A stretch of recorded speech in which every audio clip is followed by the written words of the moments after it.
Hello friends, welcome back to my channel পিউস blog. তোমরা কেমন আছো? আশা করছি তোমরা সবাই ভালো আছো। তো আমিও ভীষণ ভালো আছি। তো পিউস ব্লগে নতুন একটি ভিডিওর সাথে তোমাদের সবাইকে জানাই অনেক অনেক ওয়েলকাম আর অনেক অনেক ভালোবাসা। তো দেখো, আজকে সন্ধ্যা থেকে আমি ব্লগটা স্টার্ট করে দিয়েছি। তো সন্ধ্যের মধ্যেই মানে যা যা করার তো সেগুলোই তোমাদের সাথে আমি শেয়ার করব। তো এই যে দেখো, যে আগের দিন দুটো ব্লাউজ কিনেছিলাম, তো ওইটারই আজকে একটুখানি ঠিকঠাক করে মেরামত করছি। তো ব্লাউজগুলোর হুকগুলো খুবই ঢিলা থাকে, তো আমি সেগুলো একটুখানি ভালোভাবে একটু টাইট করে ওগুলোই আমি গিয়ে সেলাই করে নিচ্ছি। তো এগুলো আমি যখনই নতুন কোনো ব্লাউজ কিনি না কেন তখনই আমি এগুলো করে থাকি। তো নিজে যখন হাতের কাজ জানি, তো তাহলে আমি কেনই বা করবো না একটু ঠিকঠাক। তো ওর জন্য আমি একটুখানি ঠিকঠাক করে নিচ্ছিলাম। তো এই যে প্রায় এইটা করেই আমি গিয়ে রেখে দেবো। তো ওইটা আর করতে পারবো না, অনেকটা সময় লেগে যাচ্ছিলো।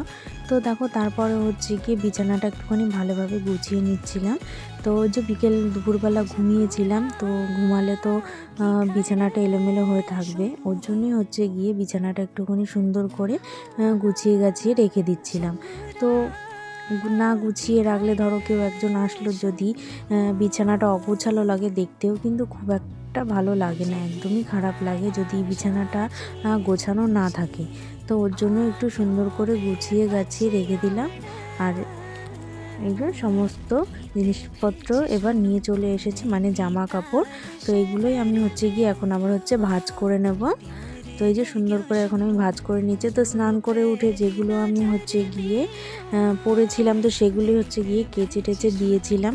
তো ওইগুলোই এখন শুকিয়ে গেছে। তো তারপরে আমি এগুলো তুলে নিয়ে এসেছি, তুলে নিয়ে এগুলো এখন আমি গিয়ে ভাঁজ করে চোকেসের ভিতর আমি আবার রেখে দেবো। তো এই যে আপাতত এই অবধি হয়ে গেল আমার এইখানের এই টুকিটাকি এই কাজগুলো। তো এখন গিয়ে ঘুম থেকে উঠেছিলাম, চুল টুল তো পুরো এলোমেলো হয়েছিল।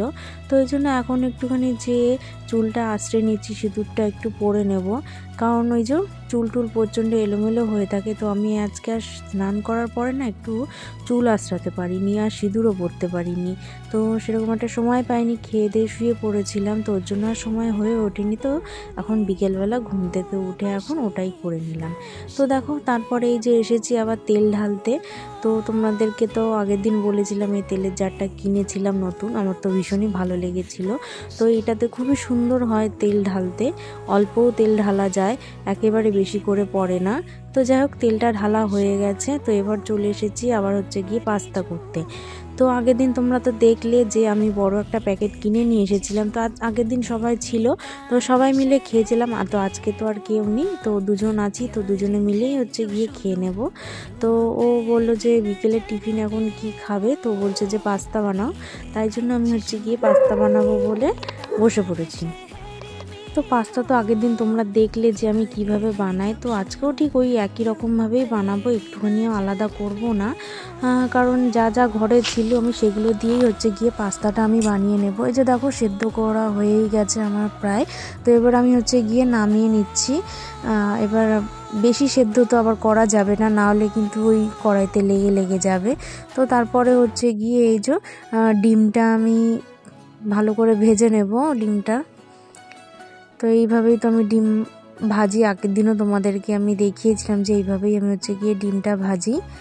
তো এই যে ডিমটা প্রায় ভাজা হয়েই যাচ্ছে।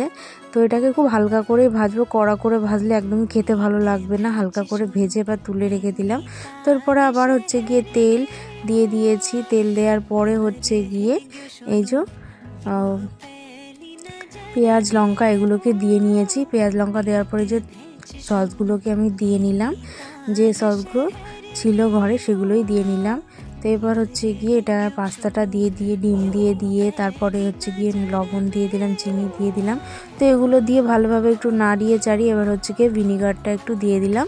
তো এটাকেও দিয়ে ভালো বেশ কিছুক্ষণ নাড়িয়ে চাড়িয়ে তারপর গিয়ে একটা মশলা দিয়ে দিলাম।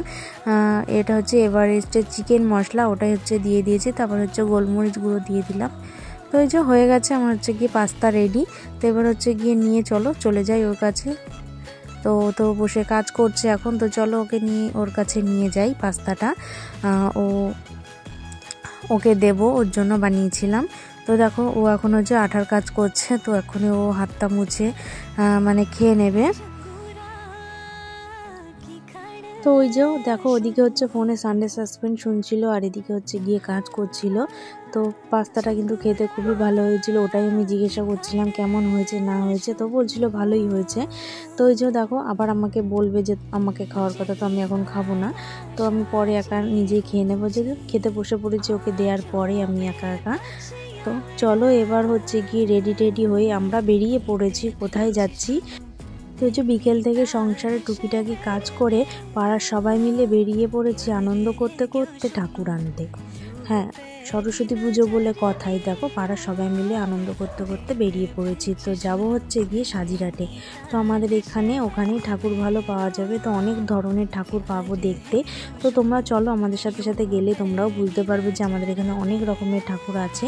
তো সব জায়গায় এখন ঠাকুর পাওয়া যায়, তো আমাদের এখানেও পাওয়া যায়। তো দেখো এখান থেকেই শুরু হয়ে গেছে ঠাকুরের মানে ছড়াছড়ি বলতে পারো, সরস্বতী চারিদিকে ছড়িয়ে পড়েছে। তো এই যে হঠাৎ করে দেখি ও চলে এসেছে, সুকান্তও চলে এসেছে। তো এবার আমরা সবাই মিলেই যাচ্ছিলাম, তো রাস্তা দিয়ে এত আনন্দ করতে করতে আমরা গেছিলাম। তো এটা হচ্ছে গিয়ে সোমবারের ভিডিও, কারণ হচ্ছে আমরা সোমবার দিন ঠাকুর আনতে গেছিলাম।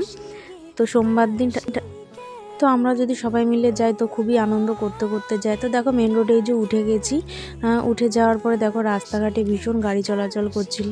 তো এই যে দেখো এখানেও কতটা সুন্দর, তো এই ঠাকুরটা আমার কাছে খুবই পছন্দ হয়েছিল, তো বেশ ভালোই লাগছিল। মানে প্রত্যেকটা ঠাকুর এতটা সুন্দর ছিল, খুবই সুন্দর করে এরা তৈরি করেছে, মানে নানান ধরনের নানান ঠাকুর আছে এখানে, মানে খুব স্টাইলিশও ঠাকুর আছে, মানে তোমরা যেরকম খুশি সেরকম তোমরা মানে নিতে পারো। তো প্রচুর ঠাকুর আছে, তোমরা শুধু এদিকে তাকিয়ে দেখলে বুঝতেই পারবে। তো বন্ধুরা, তো পরের দিন হচ্ছে সরস্বতী পুজোর ব্লগ চলে আসবে, তোমরা কিন্তু কেউ প্লিজ মিস করো না। আর ভিডিওটা ভালো লাগলে একটা লাইক করো, কমেন্ট করো, আর চ্যানেলটি সাবস্ক্রাইব করে দিও, আর হচ্ছে পাশে থাকা বেল বাটনটিও প্রেস করে দিও, যাতে আমি কোনো ভিডিও পোস্ট করলে তোমাদের কাছে তাড়াতাড়ি নোটিফিকেশান চলে যায়। তো দেখো এই দিকেও দেখো কত সুন্দর সুন্দর ঠাকুর আছে। তো এই দেখো এই দিনগুলোর অপেক্ষায় অনেক দিন থেকেই বসে থাকা হয় যে কবে সরস্বতী পুজো আসবে, শাড়ি পরবো, ঘুরতে যাব। বেশ আনন্দই লাগে, মানে বিয়ের আগে আরও বেশি আনন্দ হতো, তখন স্কুলে যেতাম শাড়ি টাড়ি পরে আনন্দ করতে করতে বন্ধু বান্ধবীরা মিলে। তারপরে পড়ার ব্যাচে গিয়ে আনন্দ হতো, সেখানে হচ্ছে গিয়ে খেলাধুলা অনেক কিছুই হতো। তো সেই সময়গুলো খুবই ভালো ছিল, এখনও ভালো লাগে, তবে এখনের সময়টা অন্যরকম। তো দেখো এই ঠাকুরটা আমাদের নেওয়া হয়ে গেছে, তো এই ঠাকুরটা সিলেক্ট করেছে সবাই মিলে অনেকক্ষণ ঘোরাঘুরি করার পরে। তো এবার হচ্ছে গিয়ে ঠাকুর নিয়ে আমরা বাড়ি চলে যাব। তো বন্ধুরা, ভিডিওটা আমি এই অবধি রাখছি, ভালো থাকবে, সুস্থ থাকবে, আর দেখা হবে নেক্সট ভিডিওতে। এখনকার মতন টাটা।